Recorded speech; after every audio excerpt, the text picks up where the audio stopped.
Hello everybody, and welcome back into my little lore cave for my game, Midnight Dawn of Darkness. In this episode, we're taking on one of the main things for you as a player in this game, and that's the races of all of the different living humanoid beings within the world of Valencia and beyond. That's right, we're talking about all of the playable races for your characters that you will be playing as when you play MDOD. So sit back, relax, and enjoy, and while we're at it, grab some hot cocoa and some popcorn as we talk about all of the different playable character races within the world of MDOD. Make sure to like and subscribe, by the way. Seeing as there's so many races within the worlds of MDOD, we're going to be splitting this up into 3 separate parts. This part is going to cover the first set of 12 races that are playable within the game, from Atrudlite to Glarin. And then the next episode will be from Gnome to Miradol, covering that next set of 12 that exist. And that last episode will cover all of the races from Niblo to Volley, which combined will give you all of the info that you need for each and every single one of your characters within the game. As such, with that all said and done, let's get right into it with the Atrudlites. Atrudlite. Graceful, light-footed, and studied, the owl-like Atrudlite race always looks for a new and unique thing to dive into for the next 50 or so years. With plumage that never seems to fade, the wondrous Atrudlite seems to always find themselves with a taste for whimsy and unique grandeur which carries them through life. Be it studying a unique geode formation, fish biology, or the mountains of Valencia, an Atrudlite can always find a way to keep busy and pride themselves in their many lives of work. Atrudlites are all functionally immortal, rooted from some evolutionary trait they gain, pulled from the memories of the 7 dragons. This means, unlike the other races with proper care and health work, they will never die. A traveling bard of this race may have stories from a century and a half or more ago, while an alchemist or engineer of their kind may be able to perfectly replicate the workings of old technology, seeing as they were around to see it introduced. Whatever it may be, their age is never the issue, although an Atrudlite's passing due to unforeseen illness or injury is always a sad one. The childhood and adolescence of an Atrudlite is relatively comparable to that of a human's, reaching full maturity and development by the age of 30, with adulthood being considered around 24 for the species. Upon reaching the age of 30, any loss of plumage and scarring seems to always dissipate over time, leaving many to note their natural regenerative functions, keeping them alive as part of their functional immortality. Atrudlites reach around an average height of 5'7" or 170 centimeters in males, and 5'9" or 175 centimeters in females, making them ever so slightly taller than your average human male. Despite their owl-like comparisons, their wings seem to be a vestigial evolutionary trait, giving them a sort of hand to grasp objects similar to a human. Their feet are taloned like many birds of prey, and their plumage does tend to require special tailoring for their coattails, which form a pseudo-skirt around their waistline. Much like their owly ancestors, they're unbelievably lightweight, with the average male only weighing approximately 42.26 pounds or 19.17 kilograms, having an approximate weight-to-height ratio of 7.58 pounds per foot or 112.76 grams per centimeter. And the average female weighs approximately 51.74 pounds or 23.47 kilograms, having an approximate weight-to-height ratio of 9.01 pounds per foot or 134.1 grams per centimeter. Variations from these averages will be noted within each of the sub-races, as you will see within the manual. Likewise, also plumage coloration ranges and the likes are also going to be noted in those sub-race sections within the manual. Additionally, on screen now you will see all of the rate affinities and the skills that come with each of these sub-races. The sub-races for the Atrudlites are the Star Watcher, the Horned, the Snowy, the Star-Eyed, the Long-Eared, the Burrower, and, of course, all of their Angelkin, Drakenkin, or Demonkin variants. Besana. The regal, powerful, and royal Besana race is born from the workers of the Hive, forming societies of bee-like humanoids centered around the servitude of their matriarch, the Swarm Mother. Within their regal service is an innate sense of duty, dignity, and detail which defines their everyday lives, and those who become split from the hive suffer greatly from the loss of their innate structure. Outcast or adventurous Besana are rare, and those who leave the hive for extended periods of time alone commonly get lost, or worse, die. It is for this purpose that groups of Besana often work together, or rely on many trusted allies to form parties for any expedition that they may need. Unless otherwise stated, Besanas have a relatively short lifespan in comparison to many of the others here, living only on average up to 40 years. Their expansion and ability to repopulate just from small swarms through a swarm mother being what has kept the species going so effectively and for so long. Additionally, as long as two swarm mothers are allied and together, the species can genetically populate itself for a lifetime off of those two swarm mothers, as a Besana swarm mother can asexually reproduce the males of the species, known as drones. This is an important thing to note about the Besana race, as it greatly affects your character creation process. All Besana, other than drones, are born female, and all drone Besana are born male, and cannot be born as the other gender.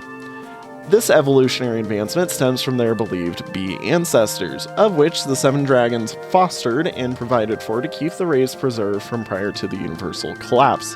Additionally, while all Besanas can sexually reproduce, the process is rare and actually kind of frowned upon. It does not produce nearly as much of a swarm as a swarm mother can or could. The childhood and adolescence of a Besana is very different from that of a human, reaching full maturity and development after pupation by the age of 7, with adulthood being considered around 3 for the species, as they need time to learn and develop within society beyond their pupation periods. Unless otherwise stated, a Besana's body is structured into 3 distinct forms: the head, the thorax, and the abdomen, of which the head and thorax are mostly commonly covered with yellows ranging from dandelion to gold fur, with the abdomen mixing black or obsidian stripes into that fur, and a stinger, which in most of the sub-races is entirely dormant. Likewise, unless otherwise stated, Besanas reach around an average height of around about 4'10" or 148 centimeters, making them shorter on average than your average human females. Due to their unique body structure, the clothing does tend to require special tailoring for their abdomens, which tend to droop down near where their feet touch the ground. The Besana are a decently lightweight species, weighing slightly less on average than a human female, with the average Besana weighing approximately 118.69 pounds, or 53.84 kilograms, having an approximate weight to height ratio of 24.51 pounds per foot, or 364.77 grams per centimeter. Variations from these averages are noted in the subsections for each subrace as included in the manual. Likewise, the subraces for the Besana are the drone, the forager, the swarm mother, the guardian, the attendee, the hive builder, and of course their angelkin, drakenkin, and demonkin variants. On screen now as well is all of the affinities and the names of each of the skills for that race. Cerna. The wild, untamed, and mystical Cerna is a race which has many unique and special features about them, boasting 4 eyes, 4 ears, cat-like reflexes, and hooves. Reigning from Fey influence, their race is rooted in unexpected traditions, spectacular studies, and magical strengths which define and shape how they live their daily lives. With their Fey ancestry, some find them hard to trust or mischievous, but others value their crafty dedication and unique perspective amongst the other races of the world as a benefit that no others bring to the table. Whatever the circumstance, a Cerna will find a unique solution for it. Cerna are known for their unique face, which as mentioned prior has 4 eyes and 4 ears, with facial structures resembling a lynx, making them almost comparable to Freimnides. Their extra pair of eyes, unless otherwise stated, is set slightly lower than that of their normal eyes, just above their cheekbones, commonly being thinner and more slit-shaped than their normal ones. And their 2 pairs of ears are set at both the side and tops of their heads. With their unique eyes and ears, they are known to see colors a little differently, and hear things others wouldn't, making them great at a wide variety of natural tasks. They struggle, however, with technology, finding it difficult to use or unwieldy, a trait picked up from their Fey ancestry, which harnesses the more wild usages of judgment magic, rather than their heavily defined magic most wizards and arcanists use today. Additionally, their hooves make them great at longer distance steady travel, very similar to horses, and are known for their ability to wander and roam as nomadic societies if they are part of smaller groups. Normally, if they have a higher population amongst them, they tend to intermingle and live in elven cities, as they find them to be the most preferable place to lay claim to land and home. The childhood and adolescence of a Cerna is relatively comparable to that of humans, reaching full maturity and development by the age of 19, with adulthood being considered around 16 for the species. Additionally, their lifespans are slightly shorter than that of an average human, only living to an average age of 69. Cerna reach around an average height of 5'7" or 170 centimeters in males, and 5'2" or 158 centimeters in females, making them practically the same height as your average human. Their fur can consist of wildly different colors depending on their ancestry. However, they have furs that range around gray, blacks, or browns, with highlights being low-tone whites and silver. Unique fur patterns may have some deep purples or blues thrown in as part of their unique ties to the mystical nature of the world. However, these are very rare traits and only show up in families very closely tied to their Fey ancestry, such as a Fey-born Cerna. Most clothing fits your average Cerna, and their smaller, stubbier tails commonly do not need to be adapted for. However, it provides comfort if it is.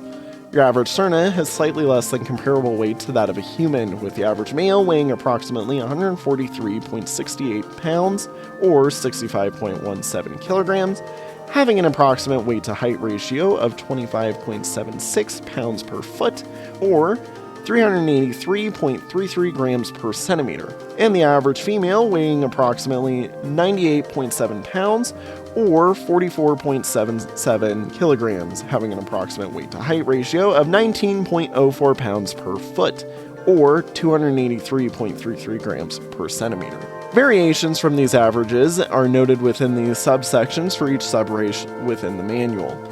And, likewise, the subraces for the Cerna and their affinities are on screen now. Said subraces include the Sky Scorcher, the Wood Scrounger, the Talaic, the Velded, the Feyborn, the Peacefinder, and of course, their Angelkin, Drakenkin, and Demonkin variants. Dryffonian. Massive, strong, and powerful, the ever-impressive Dryffonians have a commanding presence and strong wings, resembling humanoid dragons. Their scales are strong, and at one point Dryffonians were believed to have been related to the Wyvera themselves in some locales of the world, making them believed to have been great leaders or highly lucky or valuable beings. But this ideation has since been abandoned, with them now being known for their primal fury and strong dependability. A Dryffonian can always be relied on to get a job done, and will almost always put their all into everything they do.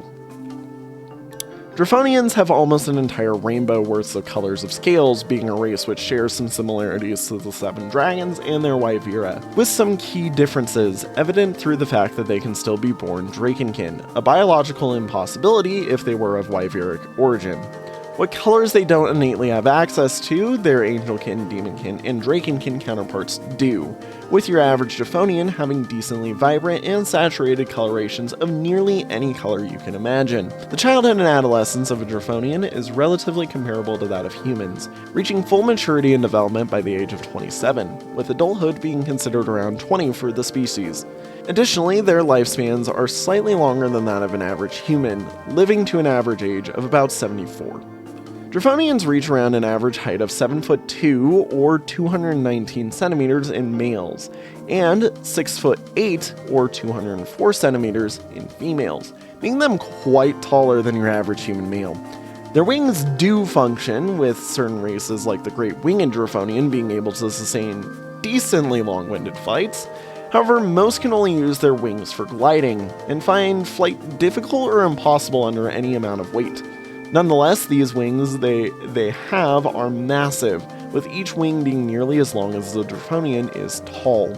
They have decently long and thick tails, which run from the base of their spine and are about as long or as longer than their legs are, with some having tails which run quite a far distance behind them, and nearly 4 foot of trailing tail even after touching the ground. Additionally, their scales cover every inch of their body, forming a strong but heavy natural armor to them, with ridges that run down their spines. Their fingers have claws at the ends of them, however they are relatively small and can't be used as innate weaponry, despite being comparable to iron in durability. As evident by these major body shape changes, their clothes need many adaptations to be worn comfortably, with wing holes being a necessity for shirts and their tails also needing to be adapted for. They are decently portioned for their stature, with the average male weighing approximately 213.91 pounds or 97.03 kilograms, having an approximate weight to height ratio of 29.77 pounds per foot or 443.05 grams per centimeter, and the average female weighing approximately 186.91 pounds or 84.78 kilograms, having an approximate weight to height ratio of 27.99 pounds per foot or 416.61 grams per centimeter. Variations from these averages are noted in the subsections for each subrace within the manual. As such, on screen now is all of these subraces and their affinities and skills, of which the Dryffonian subraces include the Great Winged, the Flarebreast, the Ironclaw, the Strong Scale, the Wyveric, the Wormlike, and, of course, all of their Angelkin, Drakenkin, and Demonkin variants. Dwarf. Strong and bulky, yet small and brash, the Dwarves are a mountain-faring race known for their love of riches, mining, mountaineering, and, what's more, their ever-growing beards and never-ending need for booze. Dwarves are a special breed of unique that are almost always filled with an immense amount of character. Dwarves have a whole magnitude of different personalities, and tend to live in monarchical societies built into their grand citadels burrowed deep into the mountains. Dwarfs on average live ever so slightly longer than your average human, living an average of 88 years, and live off of the taste of booze and meat during their whole lifetimes. Most dwarves live to be miners, digging untold riches buried deep below the earth, such as adamantine or orichalcum, or using their metalworking skills to the fullest to create the mythical alloy of mithril, a prized possession of many a dwarf. It is almost always amongst their life goals to create or design or be part of some legendary creation, whatever said creation may entail, and most dwarves only die happy when they have completed their works. The childhood and adolescence of a dwarf is relatively comparable to that of humans, reaching full maturity and development by the age of 27, with adulthood being considered around 20 for the species. There is, however, a unique quirk in their aging process, in the fact that alcohol has no negative effects on their aging, unlike humans, and as such, dwarves can drink alcohol at any age without issue. Dwarves reach around an average height of around about 4'4" or 131 centimeters in males, and 3'11" or 119 centimeters in females, making them much shorter than your average human. Their skin exhibits colors mostly similar to humans, however, depending on their ancestry, may have some colorations which resemble more closely to metals such as silver or bronze, or gems such as onyx. These unique colors, however, are mostly reserved to their respective subraces. Their eyes and hair additionally have colorations very similar to humans. Most clothing fits your average dwarf, as they have no distinct changes to their body shape that overly differentiates them from humans. However, they often have to wear wider, more shorter clothes to fit their unique frame. Your average dwarf weighs more than that of a human, with the average male weighing approximately 183.42 pounds or 83.2 kilograms, having an approximate weight to height ratio of 42.68 pounds per foot or 635.11 grams per centimeter, and the average female weighing approximately 161.82 pounds or 73.4 kilograms, having an approximate weight to height ratio of 41.45 pounds per foot or 616.81 grams per centimeter. Skin, hair, and eye coloration ranges and the like are noted within the subrace subsections within the manual. On screen now, you will see all of their rate affinities and skills for each of the subraces, which include Gneiss, Marmor, Onyx, Bronze, Silver, Adamant, and of course, all of their Angelkin, Drakenkin, and Demonkin variants. Eldarnian. Timely, wondrous, and commanding, Eldarnians are a race boasting a natural mastery of time and space, having been originally born from the stars of prior to the universal collapse, according to the Seven Dragons. They are highly official in dealings, and tend to live as if almost every moment requires business attire, being prim and proper at all times. They tend to highly value the finer things in life, and live in a relatively industrial or mercantile societies where said fineries are commonplace or easier to attain. Being highly comparable to elves, Eldarnians differentiate themselves via their surprisingly longer ears, starry eyes, and, sadly, much shorter lifespans than their cousins. Regardless of this, if you need something done quickly, capably, and well, an Eldarnian can handle the task easily and efficiently, completing the task with utmost perfection. As stated, Eldarnians are highly comparable to the likes of elves. What differentiates them, however, from being almost exactly the same race, is their immensely and constant adrenaline production, which is how they tap into their time mastery. Eldarnians' immense production of adrenaline lets them effectively slow down time to a snail's crawl every so often, or greatly improve their motor functions and response times. At the cost of this greatly shortens their lifespans from the immensely long-lived elves to a more reasonable average of 70 years. Beyond this, the childhood and adolescence of Eldarnians are relatively comparable to that of humans, reaching full maturity and development by the age of 23, with adulthood being considered around 17 for the species. Moving back to what makes them unique, however, is their skin color, which depending on their ancestry ranges from pastel blues and pinks and whites to brilliant opals or pure and pitch blacks, speckled with white and yellow freckles which resemble stars. Likewise, their eyes almost seem to share similar colors, however are much more vibrant when it comes to purples and blues, and also gain the ability to be a vibrant red or green as well. Their hair tends to be either black or white, depending on their ancestry. Regardless, their bodies almost always resemble the galactic bodies that once existed, albeit a phenomenon no one truly understands. Eldarnians reach around an average height of around about 5'10" or 178 centimeters in males, and 5'5" or 166 centimeters in females, making them a bit taller than your average human. Your average Eldarnian weighs almost exactly the same as their human counterparts, with their average male weighing approximately 163.58 pounds or 74.2 kilograms, having an approximate weight-to-height ratio of 28.01 pounds per foot, or 416.85 grams per centimeter, and the average female weighing approximately 141.98 pounds, or 64.4 kilograms, having an approximate weight-to-height ratio of 26.07 pounds per foot, or 387.95 grams per centimeter. Almost all clothing fits your average Eldarnian, as they are very comparable to humans in framing. Variations from these averages are noted within the subsections for each subrace, again within the manual. And on screen now is also all of the affinities for each rate and skills for each of those subraces, which include the spatial, the supernovic, the nebulous, the time speaker, the constellation, the dwarfic, and of course their angelkin, drakenkin, and demonkin variations for each of those. Elf.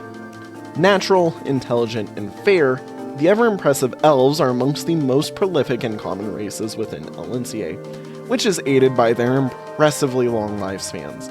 Elves are a highly rules-based race, with some living by the rules of nature, while others by the laws of their government. Elves value order and intelligence most of all. Being also innately in tune towards magic, elves tend to produce the most creatively attuned offspring, allowing their knowledge to be used for grand alchemy or arcana.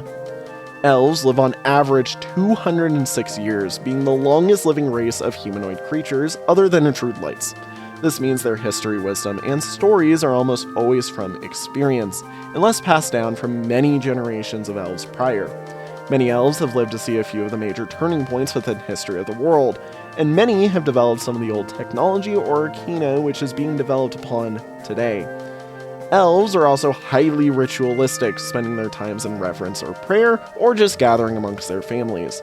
Beyond their livelihoods, however, the childhood and adolescence of an elf is relatively comparable, if not greatly increased to that of humans, reaching full maturity and development by the age of 70, with adulthood being considered around 50 for the species.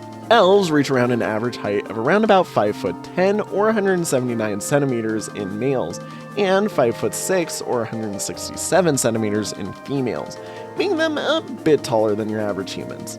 Their skin exhibits colors mostly similar to humans, and their eyes and hair additionally have colorations very similar to humans. However, the most common eye color amongst elves is green, with blonde hair being the most common hair color, followed shortly by brown or brunette. Most clothing fits your average elf, as they have no distinct changes to their body shape that overly differentiates them from humans. Despite their heights, they actually weigh almost exactly the same as your average human, with the average male weighing approximately 163.58 pounds or 74.2 kilograms, having an approximate weight to height ratio of 27.86 pounds per foot or 414.53 grams per centimeter, and the average female weighing approximately 141.98 pounds or 64.4 kilograms, having an approximate weight to height ratio of 25.91 pounds per foot or 385.63 grams per centimeter. Variations for these averages are noted in the subsections for each subrace alongside the skin and eye coloration ranges. On screen now is all of the affinities for each of the subraces' rates, the skills, and of course the names for each of those subraces, which includes the Erides, the Numen, the Dark, the Tidal, the Nocturne, the Bestial, and of course all of their Angelkin, Drakenkin, and Demonkin variants. Eltra. Proud, terrifying, and strong. The warrior race of the Eltra are a highly combative race which values power and strength over almost all else. Resembling the likes of a greater mantis, these powerful creatures have 4 legs and long abdomens. At one point, Eltra were believed to be cannibalistic when it came to other warring factions of Eltra, and would eat any who stood to be their prey.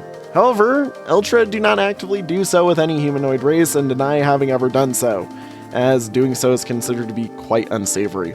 Instead, Eltra happily eat and consume the meat of their hunted monsters raw, as a tradition which is upheld by almost all Eltra.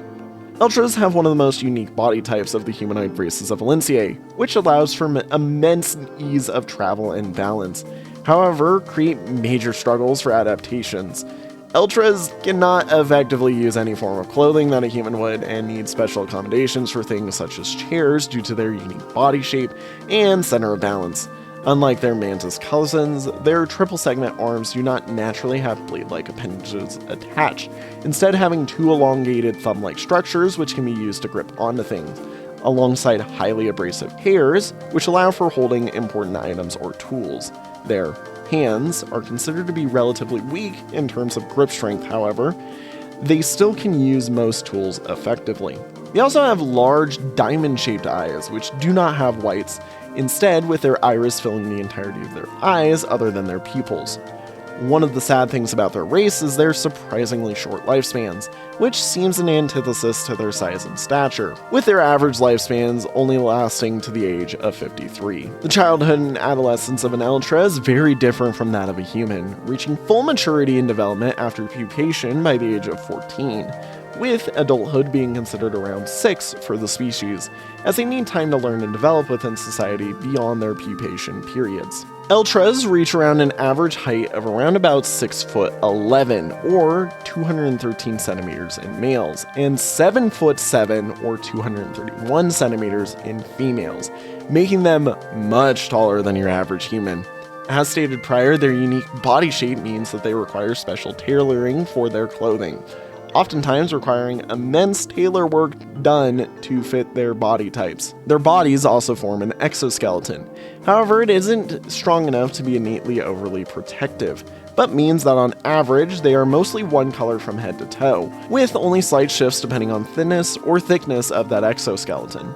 Most Eltras are grassy green or even lime, however depending on their ancestry, many different colors such as yellow, pink, brown, or even black are possible. Despite their unique shell color, their eye colors are similar to that of humans. They are decently lightweight for their stature due to their relatively slim figures, with the average male weighing approximately 163.96 pounds or 74.37 kilograms, having an approximate weight to height ratio of 23.43 pounds per foot or 348.74 grams per centimeter, and the average female weighing approximately 164.31 pounds or 74.53 kilograms, having an approximate weight to height ratio of 21.66 pounds per foot or 322.29 grams per centimeter. Variations from these averages are noted in the subsections for each subrace, alongside shell coloration and eye coloration changes. On screen now is their affinities for each of the races, their skills, and of course the names for each of the subraces, which include the Leafweaver, the Blossoming, the Wooden, the Winged, the Shield, the Masterati, and of course their Angelkin, Drakenkin, or Demonkin variants. Faranog. Wild, natural, and gluttonous, the ever-hungry Faranogs are a frog-like race with highly powerful legs, allowing them to leap immense distances with ease. They are a highly diverse race, of which their skins can contain almost any number of colors on the rainbow, have large variations of heights and weights, and have a unique growth cycle which separates them from all other races on Elinciae. Faranogs are always a unique character, and always add spice to whatever groups they find themselves in. Faranogs have large jaws and eyes, with their eyes being mostly yellows, browns, or other very dull colors, with giant black pupils. Faranogs with their giant jaws love to eat and are known to inhale their food unbelievably quickly, but enjoy spending their time eating with friends and family, especially when the meal is a unique and special one. When they are eating, they normally are lazing around, meaning that an adventurous Faranog is surprisingly rare.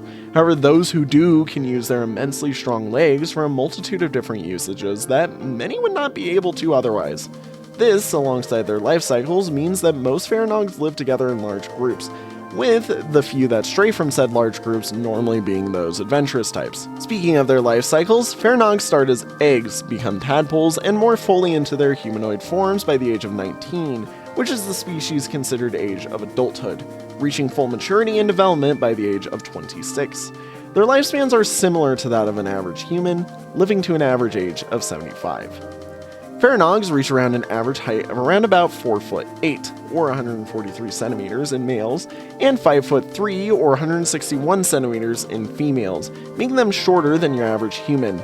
Their legs make up a majority of their overall height, making up roughly 2/3 of said height, and their large heads are normally as wide as their shoulders.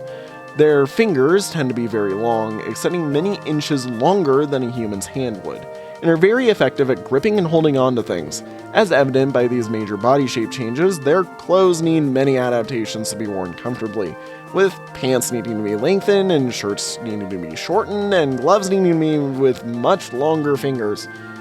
They are decently dense for their short height, with the average male weighing approximately 133.9 pounds or 60.74 kilograms, having an approximate weight to height ratio of 27.95 pounds per foot or 416 grams per centimeter, and the average female weighing approximately 185.18 pounds or 84 kilograms, having an approximate weight to height ratio of 33.6 pounds per foot or 500 grams per centimeter.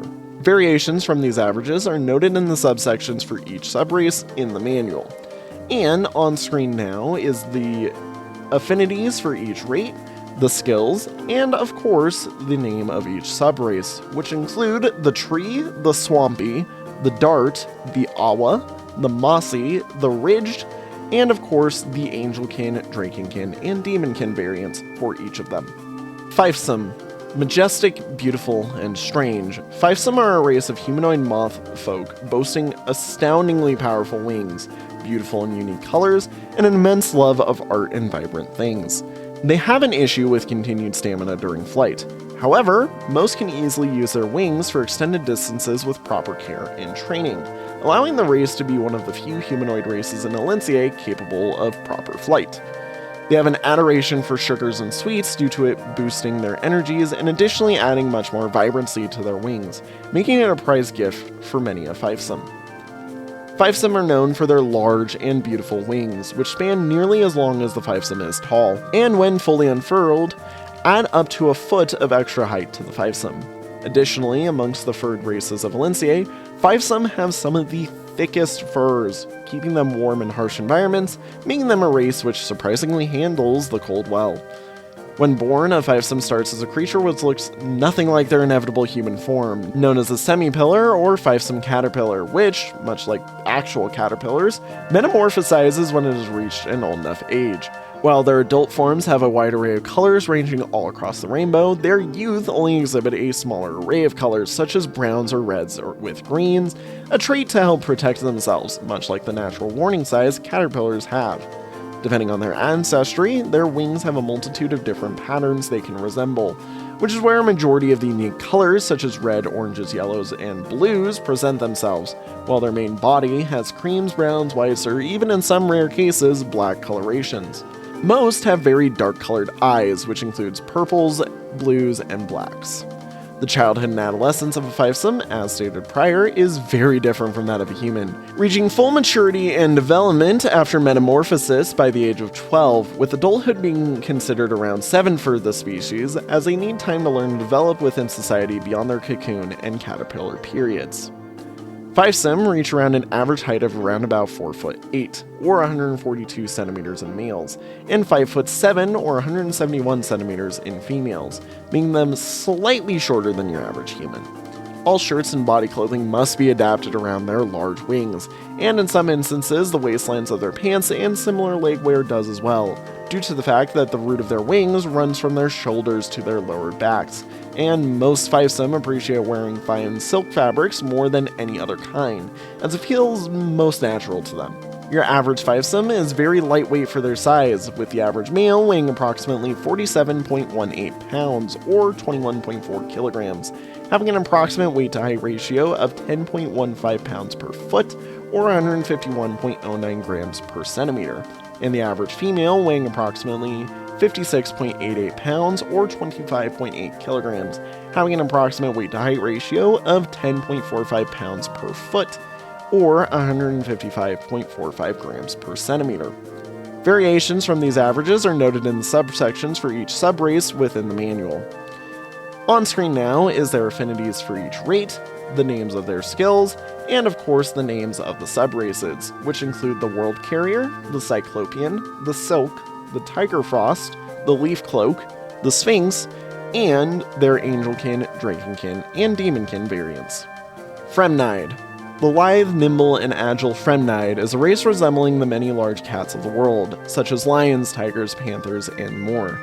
They have very sharp eyes, are quick on their feet, and are natural hunters, making them absolutely deadly companions, if not for their typical lazy and more laid-back demeanors, which cause them to be seen as anything but threatening. Get on a Freimnide's bad side, and you will regret it, but be their friend and they'll be soft, fuzzy, and lovable softies which just want to eat and sit in the sun. Freimnides are most known for their massive variety in height, shape, and form, and, of course, coloration, what with there seeming to be a genetic connection between all of their subraces to a different large cat. Despite this, their genetic similarities do allow for the species as a whole to propagate with any of its members, and they have no shame in said acts. Much like the cats they are related to, their fur colorations range a variety of browns, blacks, and cream colorations, with said fur covering their entire bodies. Freimnides as a whole also have long tails, which are oftentimes as long as or slightly longer than their legs, helping them keep their balance while making their quick strides. Some Freimnides prefer to live alone, others form small groups or clans, which tend to be nomadic, or others gather in and live amongst the city folk, making them have a multitude of reasons to adventure or live practically anywhere in the world. And with their variety of different lifestyles, they're comparable to humans in terms of versatility and specialization in just about any subject. The childhood and adolescence of a Freimnide is relatively comparable to that of humans, reaching full maturity and development by the age of 23, with adulthood being considered around 17 for the species. Additionally, their lifespans are comparable to that of an average human, only living to an average age of 71. Freimnides reach around an average height of around about 5'3", or 166 centimeters in males, and 5 foot even, or 154 centimeters in females, making them shorter than your average human. Most clothing fits your average Freimnide, however their tails do need to be adapted for, as their long tails are not comfortably able to fit within human legwear, and would make them lose a main source of balance. Your average Freimnide is slightly heavier than that of a human, with the average male weighing approximately 189.8 pounds, or 86.09 kilograms, having an approximate weight to height ratio of 34.85 pounds per foot, or 518.6 grams per centimeter, and the average female weighing approximately 155.07 pounds, or 70.34 kilograms, having an approximate weight to height ratio of 30.69 pounds per foot, or 456.76 grams per centimeter. Variations from these averages will be noted in the subsections for each subrace within the manual. And on screen now is their affinities to each rate, the names of their skills, and of course the names for each of the subraces, which include the Pantherskin, the Tiger's Eye, the Lion's Mane, the Pumalic, the Leopard Print, the Jaguar Claw, and the Cheetah's Foot, and of course all of their Angelkin, Drakenkin, and Demonkin variants. Glarin. Beautiful, ornate, yet fragile, Glarins highly resemble a human made of pure glass, which is clear and see-through from all angles, making them a highly unique race in terms of anatomy. Glarins have an innate flaw due to their unique anatomy, wherein any damage that can permanently crack or break their skin could lead to catastrophic problems for the Glarin, due to the fact that the glass they are made from works as their organs, kept alive by their innate magic that keeps them going. They are a fascinating race of highly capable, crafty, and brilliant designers, artists, and thinkers. However, combat and dangerous tasks are unbelievably dangerous for them, making an adventuring Glarin rare, as they are normally city dwellers. Glarin have a multitude of different forms, however most Glarin are entirely clear, resembling the likes of a mobile glass statue of humans. Additionally, alongside their outstandingly unique bodies being made of this living glass, their life cycles, because of this, are surprisingly comparable to other humanoids, yet entirely different. Glarin are commonly arcane inclined due to their living glass bodies naturally having magic systems which keep them alive, and both parents must contribute parts of their own natural living magic so that the child may form and grow. Beyond this, they echo the natural growth cycle of other humanoid races. Additionally, due to their innate magic, they commonly are natural prodigies in arcane fields, being able to draw and infuse themselves into their cast judgment magic, and those who are creatively or even soul inclined also have this immense benefit of just a much larger well of arcane capabilities to pull upon. With that said, Glarin reach full maturity and development by the age of 28, with adulthood being considered around 20 for the species. Additionally, their lifespans are slightly longer than that of an average human, living to an average age of 85 due to how well they are preserved. Glarin reach around an average height of 5'7" or 171 centimeters in males, and 5'3" or 159 centimeters in females, making them exactly the same height as your average human. Glarin can wear any set of clothing that a human can, due to their bodies being shaped like humans made of glass. However, heavier metal materials are commonly uncomfortable for Glarin to wear due to the scratches and possible chipping that can occur from it. Due to the density of glass being much lighter than that of the human body, they weigh much less than your average human, with the average male weighing approximately 60.32 pounds or 27.36 kilograms, and the average female weighing approximately 56.09 pounds or 25.44 kilograms, with both having an approximate weight to height ratio of 10.75 pounds per foot or 160 grams per centimeter. Unique traits, variations from these averages, and unique colorations will be noted within the subsections for each subrace in the manual. On screen now is the affinities for each of the rates, the name of each of their racial skills, and of course the name of each of the subraces, which include the Clear, Teardrop, Mosaic, Tinted, Oxidized, and Ignited, and of course all of their Angelkin, Drakenkin, and Demonkin variants. With that, thank you all so much for watching. If you enjoyed this and like to see more, down in the description is not only going to be a playlist for this series, but a playlist for the music once it's out, and a playlist for the campaign I'm running on this channel, Depths of the Blighted Heart. If you'd like to help out or just contribute to the ideas of MDOD, fan art is always welcome and appreciated in the Discord server, also seen below. Leave a comment for any lore you'd like to see covered in the future, or if you're confused about something. I always try to respond to all the comments on every video. So if you'd like to know more, ask me there or in my Discord. Have a good one, everybody. Bye-bye!